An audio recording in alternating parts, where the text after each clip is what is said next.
Jam shumë dakord, Ornel, sepse po të njëjtën diskutim bëra edhe me Suelën, ndërkohë që po pristim të uleshem.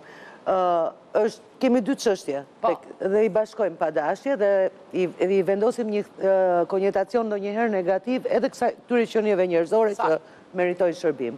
Një çështje është, ai kemi neve në nivelin e dur shërbimet që ka nevojë fëmia, familja, shoqëria, dhe herën e fundit ne kemi diskutuar pa arsim, pa shëndetësi dhe pa respektim të drejtash, dil dhe flit çfarë të duash, gjitha investimet e botës nuk e ke mbulu dot shoqërinë që i ke marrë Chelsea. Iku kjo. E dyta është, a janë njerëz to? Janë njerëz.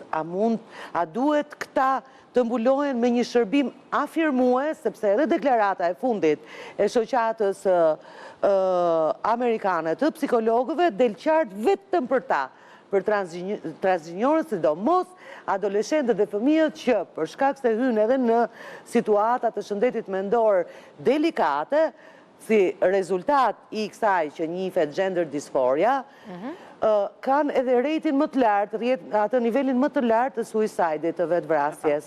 Dhe këto studime tashmë janë afirmuar. Është puna atje që kërkon shërbim mjekësor. Do ta marrë dhe ky shërbim mjekësor.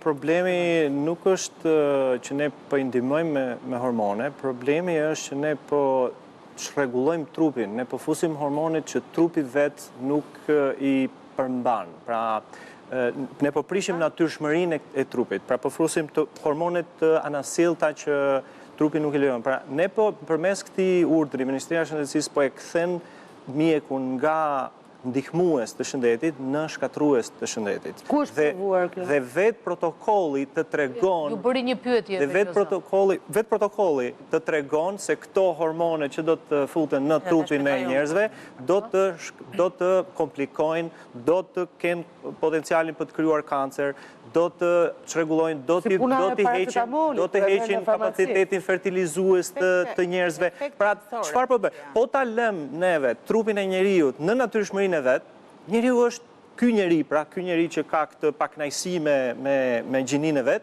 ky njeri është i mrekullueshëm në biologjinë e vet.